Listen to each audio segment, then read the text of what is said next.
I have a second channel, Cube Comp MTDX.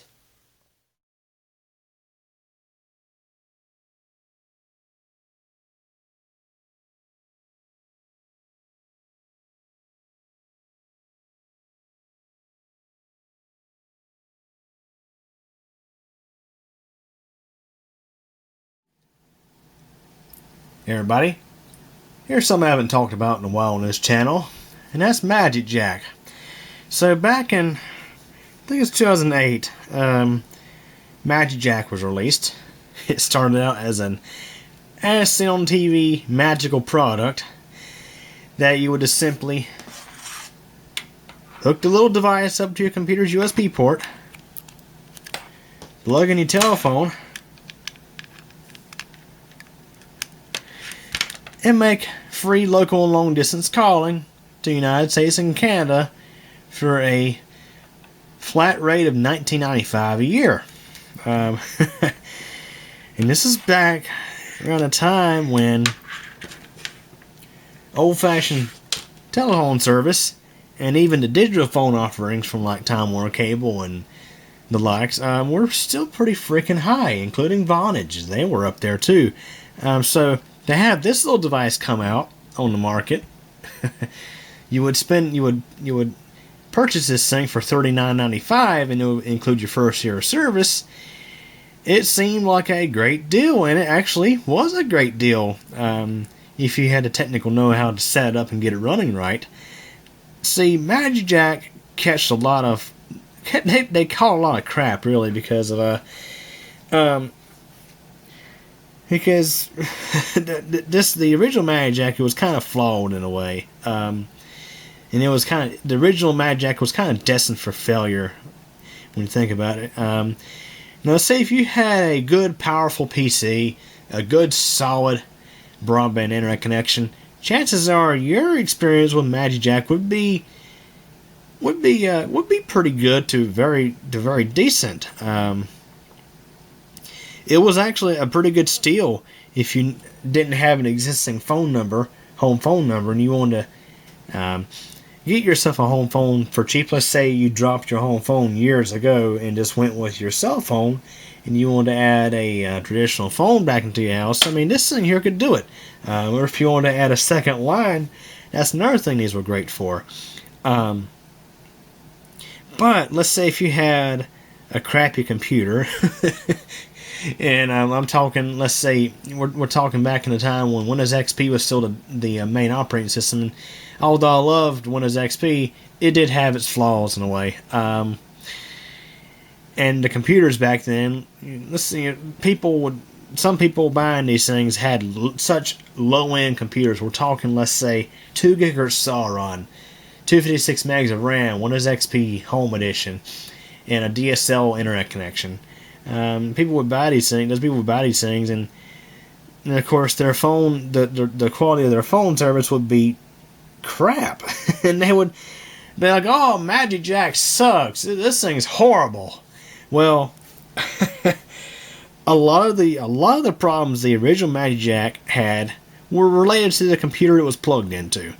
The fact that this thing piggybacked your PC just set it up for failure. My experience with original magicJack was not perfect by any means. I did have some issues here and there. And a lot of times it was related to the magicJack software that the computer ran. Of course, if I was running other stuff in the background, using up the CPU, chances are if somebody was on the phone, it would affect their phone conversation quite drastically. So yeah, the original magicJack, although it was nice, shiny, and pretty, and it looked really cool when you plug it into a USB port, it had its flaws. And also back when the original magicJack came out, you couldn't transfer an existing phone number to it, so it was kind of a bummer if you wanted to keep your existing home phone number, but you couldn't because you couldn't switch over to magicJack. Well, the magicJack came out with the magicJack Plus around 2011, and I have the magicJack Plus still. I bought mine in 2012. It put this unit here into retirement. I've been using magicJack since 2010, so this unit got about 2 years of use. And this, like I say, my experience was pretty decent. It was a home phone line for super cheap, but it did have its flaws. Probably the biggest issue I had with it was once in a while if I dial a phone number out, for some weird reason this magicJack would accidentally interpret the phone as dialing a zero sometimes, and it would mess up the phone number I punched in. I would punch in the phone number just fine, but yet it would insert a zero somewhere and dial the wrong number, and it was embarrassing and it was annoying too. So yeah. So when I went to magicJack Plus, that made the experience a whole lot better. Now this here is a magicJack Go, but it's very similar to the Plus in a way because you can use it with or without your computer, and of course you can plug it in to your computer's USB port like this and hook up a phone line. You know the drill. Next to the circular saw, just pop that in there. And you could use it like an old magicJack, or you could plug this USB into the supplied AC adapter, which was known to fail after a couple of years. Yeah, and plug in an Ethernet cable to your router or switch, and you could use this device without the computer. That, my friends, was what saved magicJack. Because a lot of the issues, again, as I think I mentioned with the original magicJack, was the fact that it piggybacked your PC, and that just happened to be something that would cause issues. So the magicJack Plus, it's the way you would set it up back then is you would have to plug it into a computer, initially install the software and register the thing. And then after that, you could disconnect it and plug it into your router or switch. Now, that was kind of an inconvenient thing because some people may not want to install the magicJack software onto the computer. And of course, the newer models like this Go, they took care of that. But yeah, so after that, you'll plug it into your router or switch, and it was pretty convenient. And I'd say magicJack, even though nowadays it does cost a bit more than what it did when it came out, it's still a good value.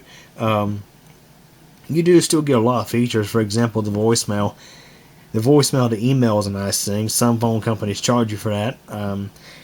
So, going back to the old magicJack, it was crazy when the original magicJack came out. The intention was literally you could just find a USB port. Just look around, find yourself a computer with a USB port, plug this into it, connect your telephone, and pick up the phone and make a call. I mean, this is back in the time when we had Windows XP, which would pretty much launch whatever you plug. Like you plugged in a dongle of some sort. Half the time, Windows XP would just search the dongle and automatically load the software, and bingo, you could just dial out with the thing. And they did give you like 30 minutes of talk time, or up to 48 hours total of trial before you had to register. I mean, you literally could unbox the thing, plug it into a PC, and provided the PC actually installed and launched the software, you could just pick up your telephone and make a phone call. But anyways. So, we had the magicJack Plus. Now, as I mentioned, I do have magicJack Plus. However, I'm not going to disconnect it for the purpose of this video. But it's in the living room. It's plugged in. And it's still going on 8 years later. But this magicJack Go, again, pretty similar to what you had with the Plus.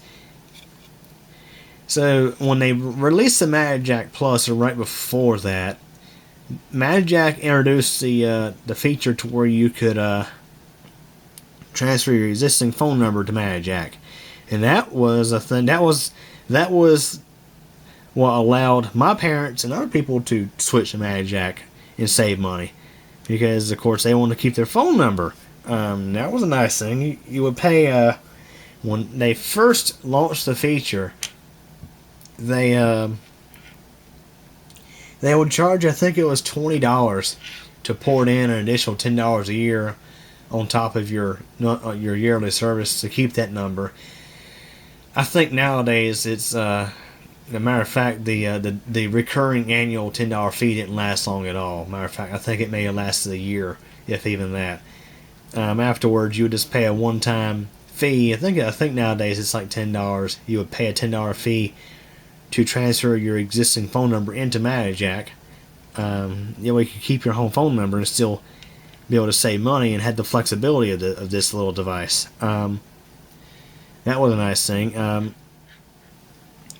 So again, the ability to use magicJack without your computer after initial setup, and the ability to transfer your existing phone number to magicJack, those were two of the real nice things that came out around the time, of course, the magicJack Plus came out. So yeah, that is what really, I would say, put magicJack sort of on the road to success. I think if it weren't for them coming out with the original magicJack Plus, they probably wouldn't still be around, or they wouldn't be.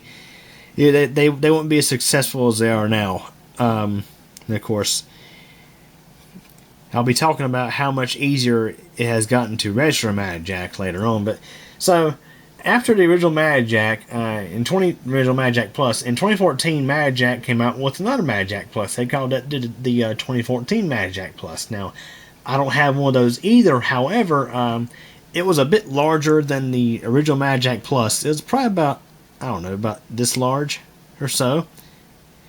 And what was weird about it was it had, of course, on the front had the USB port. It had a Ethernet jack on the back and a phone jack on the back.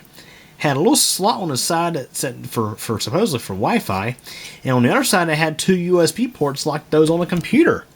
Two USB-A ports, and it was crazy. Apparently, I want to say those were to allow you to hook up maybe a USB Wi-Fi adapter. Yeah, magicJack, they it's like they started. They came out with the 2014 magicJack Plus with the anticipation of releasing new features onto it, including Wi-Fi support, among other things, but I don't know if that really ever caught on, because this was the device that came out after the 2014 magicJack Plus. This is the magicJack Go, and it's more like the original magicJack Plus in size and overall functionality. Now, my neighbors, they do have a 2014 magicJack Plus, and they've had a few issues with it here and there, and I think a lot of it was power adapter related issues, because it seemed like I had to replace that power adapter. That seemed to solve the problem. And what was crazy is people would have issues with their magicJack Plus or the magicJack Goes, with issues with the phone not ringing or calls dropping and stuff like that. But the original magicJack power adapter, like what's back there, it's just a 1-amp USB power supply. They didn't necessarily go bad. They just got weak. They couldn't. These magicJacks, because the fact that they're running a telephone line, they're ringing your phone and stuff like that. That requires a good sturdy 5-volt supply, because they're actually having to step up voltages to high voltage but low current, but still pretty significant demand for power. I would always recommend people replace those adapters with 2-amp adapters, or at least, I mean, they could replace it with another quality 1-amp adapter and it would work, but in a lot of cases I would recommend stepping up to a 2-amp adapter. So I think it was about 3 years ago, I made a video on the channel here talking about a very simple and easy fix for magicJack Plus and magicJack Go issues, and that was the power adapter.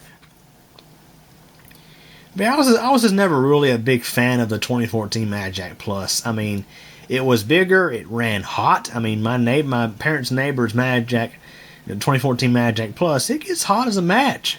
I mean, the thing still works fine after what, 5 or 6 years that they've had it, but minus the having to replace the power adapter. But other than that, it's held up, but I just never really been a fan of them. So when my parents got their once my parents switched over their home phone over to magicJack, I want to say it was probably 2015. It was crazy. At Walmart, they happened to have they had stuff on clearance or something like that, and they happened to have an older magicJack Plus still on the shelf, and I grabbed it.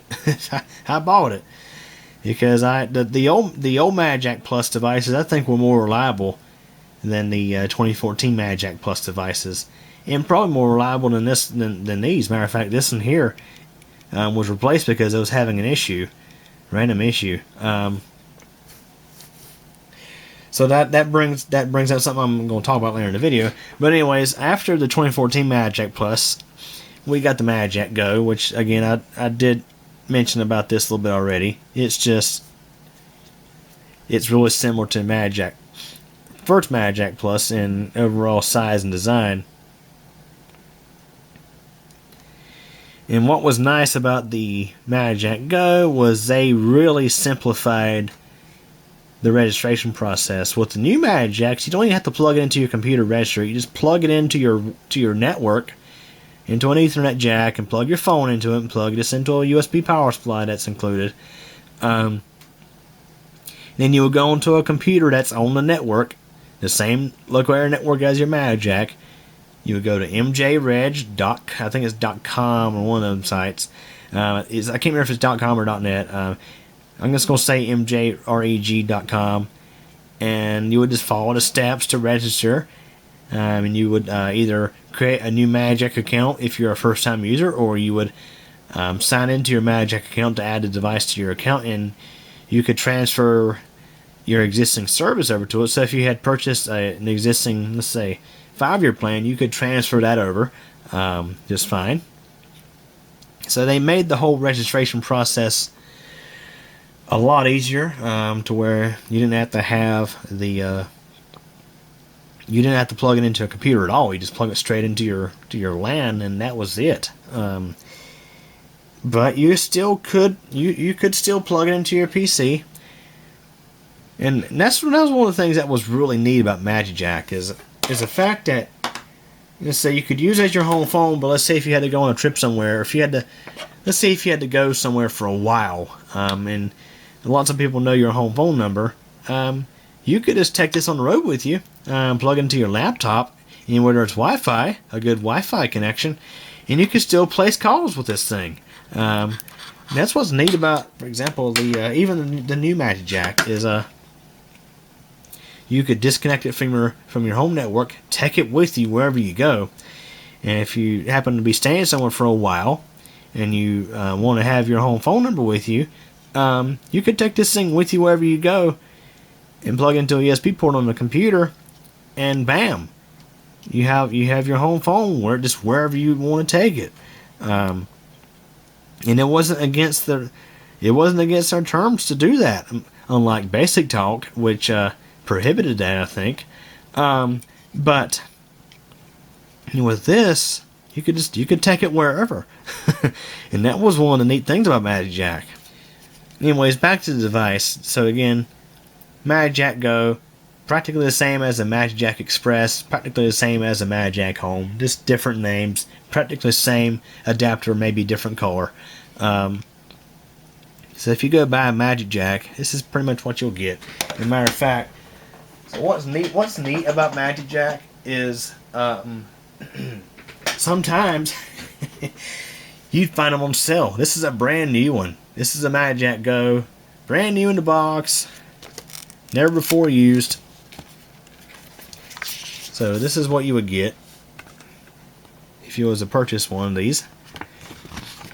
You get the quick start guide, all that good stuff, and there's a brand new magicJack Go, still in the box.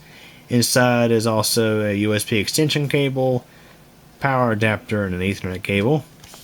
And also, yeah, I did mention you could take the device on the go, but now you could also take the phone number on the go.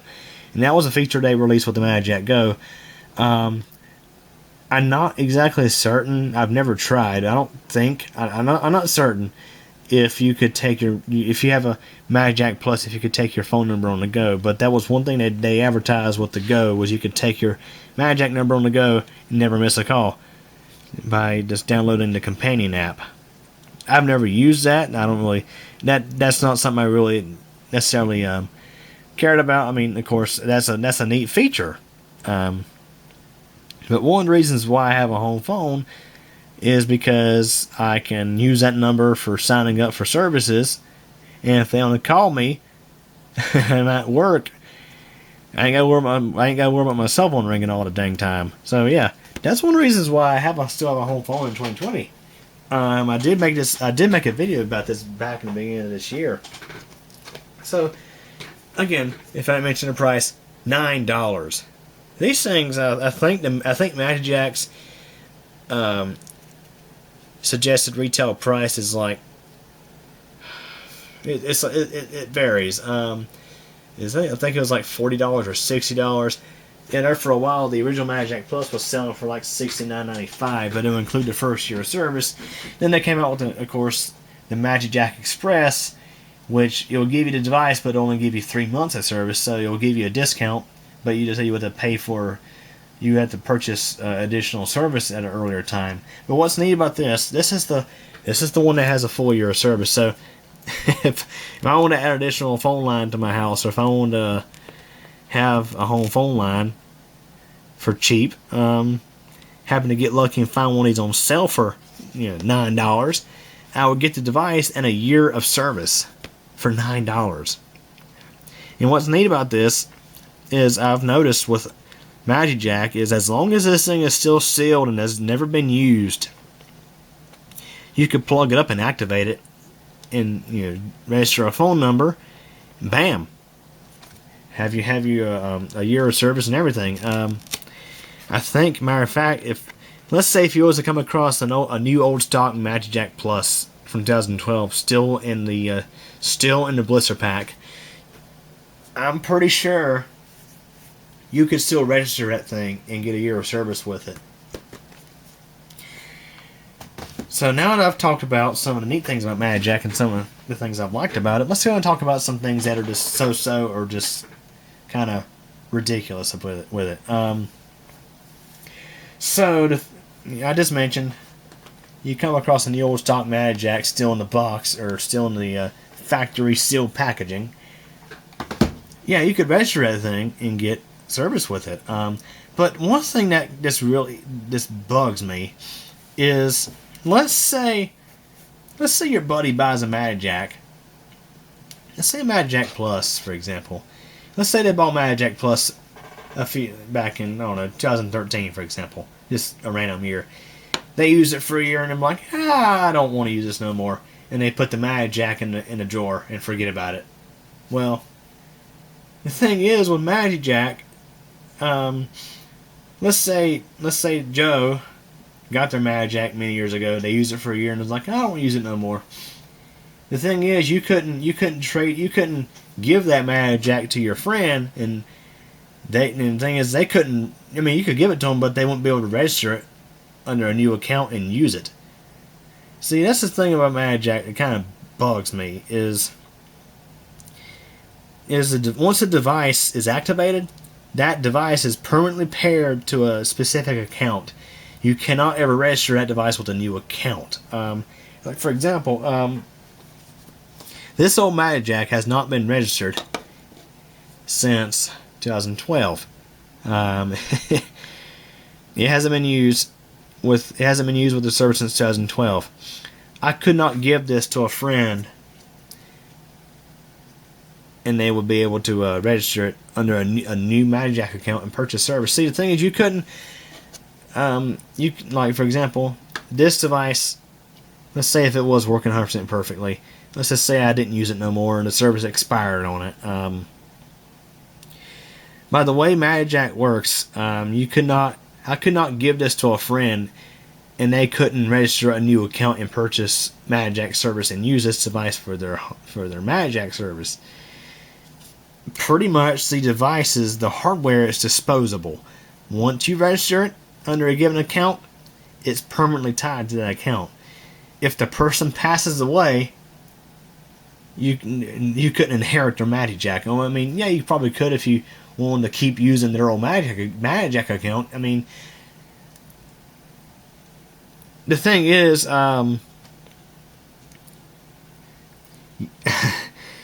you couldn't give this to a friend without handing them your whole magicJack account. Is what I'm trying to say. It's something that's kind of, this doesn't make sense. It's like, why? I mean, I can understand if the thing still had service on it. The service hadn't expired. Yeah, that's one thing. But let's say we're talking about a magicJack that has expired, has no active service on it. They should make it to where they should make it to where you could recycle that unit. And you could sell it to a friend for next to nothing, or you could give it to a friend or whoever, and they could use that device with a new magicJack account and new service. But that simply will not work, and that's this. It ends up making these things more or less wasted. Let's say your buddy would have to go out. Even let's say, okay, this device works perfectly fine. I know I'm sorry if I'm boring you guys out. Let's say this device works fine, but the service expired. I'm repeating myself because this thing it bothers me so much. My buddy, if he wanted to try out magicJack and use magicJack, I couldn't just say, hey, here you go, register this under a new account. No, he'd have to go to the store and buy one himself. So that's a waste of a device. Anyways, now that we got off that, let's talk about some other things. Some people have mistakenly thought that magicJack is unlimited service. No, it's not unlimited service. For one, when you make an outgoing call to a non-magicJack phone number, they will usually cut you off after about 2 hours of talk time. I hardly ever reached that amount of time, but there were a couple of times back in the past where I would hit the old cap of 90 minutes and they would cut you off and you had to call them back, or they had to call you back. Now, magicJack to magicJack, like for example, my late buddy Tim, I sat on the phone with him for like 3 or 4 hours one time, and it was no problem. magicJack to magicJack, it's perfectly fine. Or I believe if somebody calls you, let's say somebody with a non-magicJack service calls you, I think the 2-hour limit doesn't apply there, but here's another thing. Deep in our terms of service, they refer to excessive use. Now, I haven't looked at, I think it's number 6 in the terms of service. They mentioned, at least under the old variable, it was like 50 times the average customer use. If you exceeded that, they could either cut your service off, or they could charge you a behave like a prepaid service, something like that. I mean, most of the time, people will never have this happen unless you're like using that thing as a commercial phone, like using it like in a call center, like you're making outgoing calls. Let's say if you're a real estate agent, let's say if you're selling insurance and you're making phone call after phone call after phone call after phone call. I mean, yeah, magicJack had a cap on how many outgoing non-magicJack phone numbers you could call per day. I forget that cap. You have to look in the terms of service. It's a pretty high cap, I think. The average person using magicJack for a home phone line should not experience an issue. However, I mean, there have been a few isolated cases of this happening, so that's something else that does happen from time to time. Also, magicJack support is practically non-existent, and as you may have heard when I started this video off, magicJack is well, especially back in the old days when it was just the old one that would plug into your computer's USB port. You had to have some tech knowledge to get this thing working right. For one, it was piggybacking on your PC, and you'd have to know how to optimize your computer to run this thing better, to where this would get enough resources to run properly. You'd have to know, of course, a couple other different things. Also, you have to know the basics of your internet connection, how it works, and what what's a good connection, what's not a good connection, stuff like that. So some people would buy these things, not have very good technology, and not have it set up properly, or something that's not quite optimal, and the services simply will not work for them. And even today, it does. It's good to have at least a little bit of technology when you're dealing with even a new magicJack, because sometimes these things do have issues. But usually it wouldn't require nothing more than resetting your router switch, resetting your modem, or even just power cycling the magicJack. It's pretty simple little steps, but what's simple to a computer guy like me may not be simple to some other people, and that's just a given. So with magicJack, it's just with these things you do have to have some technology to know how to set them up properly and to get them working like they're supposed to. So yeah, that's another thing. And in the case where you had to get in touch with tech support, there for the longest time it was just chat support. Now magicJack nowadays, I think they offer what's called magicJack Concierge service, where they, for an additional annual fee, you can get premium tech support. I personally don't opt into that. I just use the chat support because I hardly ever have to use their tech support. And there's a couple of other odds and ends with magicJack. See, in their terms of service, they prohibit trading and giving this thing to somebody else. And again, that comes back, and I'm not going to get into it again because, of course, I spent more time than I needed to talking about it. Again, the fact that once the magicJack is registered to an account, it's permanently tied to that account. You can't take it off that account. It's there permanently. But I had a little bit of a little situation years ago with this magicJack, or actually my magicJack account, rather. See, when I bought this back in 2010, my original intention for this thing was to give it to my mom and dad for Christmas that year, but my parents, they didn't want to give up their phone number, so I ended up keeping it instead. Now the thing is, I had already registered this thing under my dad's name, so for several years the magicJack account stayed under my dad's name, and it took several attempts begging their tech support to change the name over to my name. They would say, oh, the terms of service prohibits trading. Well, technically, what it was, I had to explain to them, look, I purchased the device. I registered the device. I just registered it under his name. He never used it. It was never his. And and what's weird is they updated the name on my account. However, when I log in, at the top it still says my dad's name. But under customer name, it still says it has my name. Well, let's say, for example, for you women out there who may have a magicJack, let's say you register one of these things, and then you get married, your last name changes. Initially, it would have been a real pain in the butt to deal with. Now, I think nowadays they do have a process where you can follow to change the name on the account. And what's crazy, see, back for the longest time, I had changed the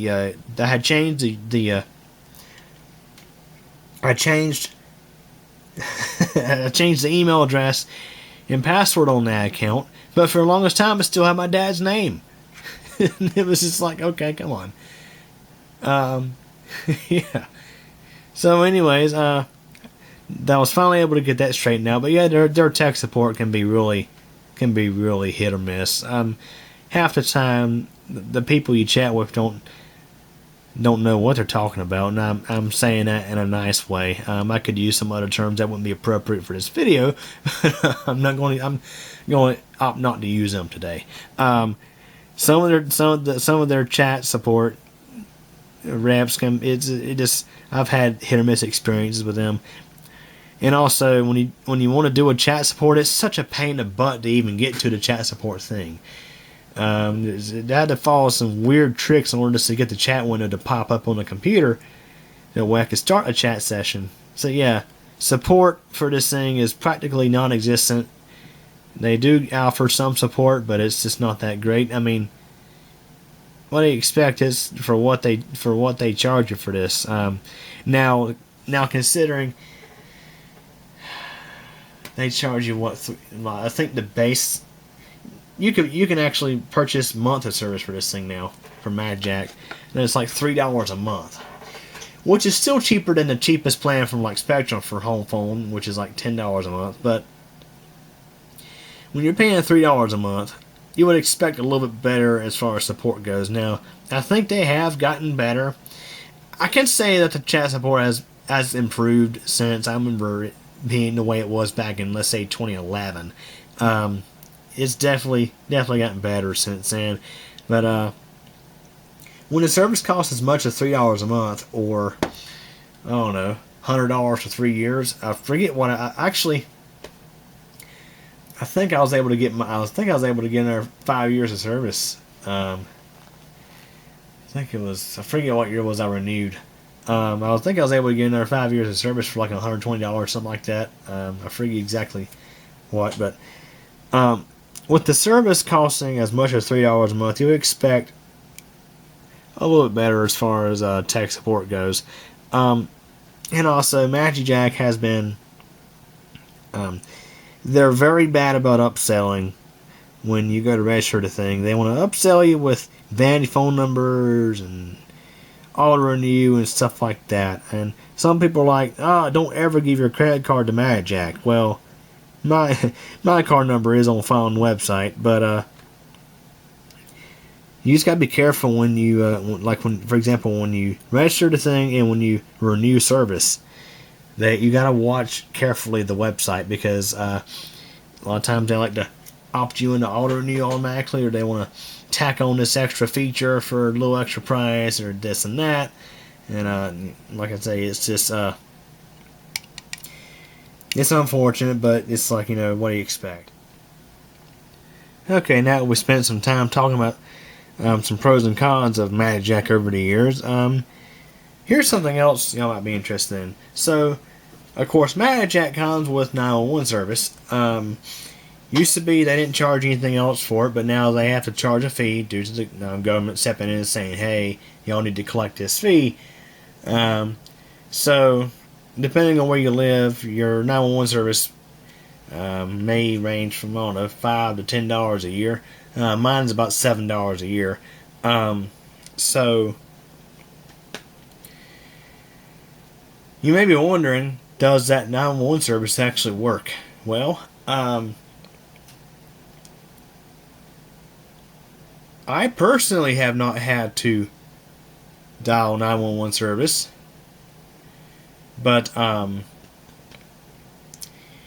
parents had to a few times when my grandmother was living with them. At least a couple of medical emergencies. I happened to be there to witness the 911 calls, and 911 was successful in all of those scenarios. So yeah, in case you're wondering, yes, 911 service will work with magicJack. And to my understanding, whether you pay the 911 fee or not, it will work regardless. As long as you have an address registered on magicJack, it would work. Tell you what, guys, this one's kind of tough. My buddy Tim, magicJack, I think, was the only phone option he had where he was living. I mean, he was kind of a long story. I think he did have a real cheap cell phone plan, which I think did offer emergency calling, but during his final days, when he wasn't doing so well, when he knew he needed to go to the hospital, I was there. More or less, I was there helping him get ready to go to the hospital, and he went in and picked up the phone. The magicJack was hooked to. Picked up his phone, dialed 911, and summoned an ambulance out to get him. I tell you, it was tough to go back and think about, but I do remember him calling 911 on magicJack, and it worked just fine. So, in case you've never had to call 911 on your magicJack, at least from my experience, it will work. As long as your internet's working and your phone is working, you should have working 911 service if you are opted into it. And also, the thing about the magicJack hardware. So I did focus a bit on the various different models of magicJacks that came out over time, and each one had, I think, at least a few different revisions. The first one had like 3 or 4. Not sure about the later models, but some of them were good, some of them were not so good. Once in a while, you'd have a magicJack that would burn out for whatever reason. I mean, these things, you have to consider what they're doing. You know, they're taking 5 volts from your computer, which is no more than 500 milliamps, to a USB port, standard USB port, and using that to run your telephone, which is quite a bit demanding. And sometimes the internal parts would wear out over time and burn up, and they quit working. This magicJack here had an issue to where you would pick up the phone, the dial tone would be in and off, in and out, in and out, in and out. And even when I tried it with a different power adapter, it would still do it. So yeah, sometimes you'd have these things just quit working altogether or have issues. But a lot of times it was, again, the power adapters they used. Now the power adapters they used, I opened up 2 of them. Matter of fact, I might still have one to show you. So this is what's inside of a magicJack power cube, USB power adapter. So this is the USB port here that would supply power, and these 2 little metal terminals would attach to the prongs for your North American outlet, and in other countries this little board would be attached up to a different outlet. I mean, this is a full range power supply, I do think. Let me just see here to confirm. I'm going to unplug this one over here and look at it. It's funny, I use this one here for charging my action camera batteries. I mean, it is a power supply, of course. This is an older magicJack Plus power cube.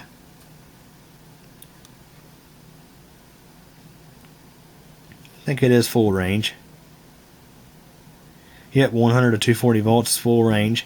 Output 5 volts, 1 amp. And really, to be honest, I think 1 amp is just barely cutting it with these things. And I think after a certain amount of time, these things would get fatigued. And what it is, the magicJack, I don't think it requires like a sustained high demand of power. I mean, obviously they wouldn't need more than 1 amp, otherwise they would include a 2 amp adapter theoretically. But a lot of times, like for example, let's say when your phone rings, I do believe it would require spikes. It would require certain amounts of peak power from the adapter, and over time, this little guy would just wear out and not be able to supply those peak demands. However, I mean, you can still use it to charge up your cell phone, or in my case, use it to charge up my action camera batteries, which the little charger just uses a micro USB cable to power it. And this one, it still works fine for that. Doesn't work so well for powering a magicJack Plus or magicJack Go, but it'll charge up your cell phone just fine, and it'll charge up your action cam batteries just fine. So yeah, the power supplies these things came with, they were decent, but I do think a quality 2 amp supply would have been better. So yeah. Power supply issues, I think, were the most common reason you would have problems with your magicJack Plus or your magicJack Go. Other than that, I have to say the hardware, considering the small package it's in, is pretty dang reliable. Like, so for example, my magicJack Plus, again, I got in 2012. It's been in service for 8 years.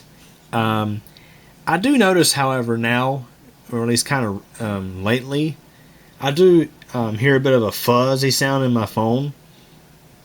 And I ruled it out not to be my cordless phone or my corded phone. I think it is the magicJack Plus adapter, not the power adapter. I mean, now I think I did try some different adapters, power adapters with it, and it did make a little bit of difference. But I think it's just 8 years of hard use, 8 years of regular use and fatigue.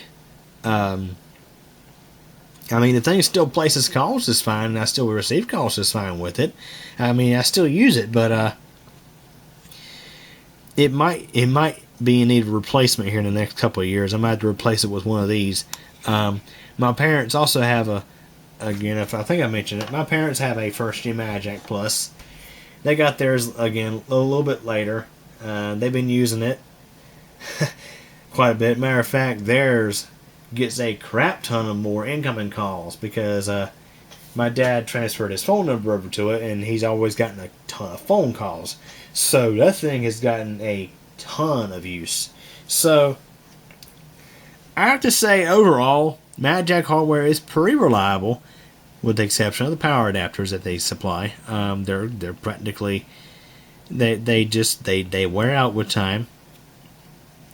But it seems like the magicJack itself, they do seem pretty reliable. So anyways, I think that wraps up for this video. That is a video about my opinions and stuff on magicJack. Been a long time user of the service. I've been with magicJack for about 10 years now. So anyways, hope y'all enjoyed this video. Thanks for watching. Well, everybody, that's it for this video, but don't forget there's a lot more interesting stuff on the channel to check out. Also, if this is your first time visiting this channel, feel free to subscribe to keep your channel, and also don't forget to tick the bell so that way you'll get notified of new video posts.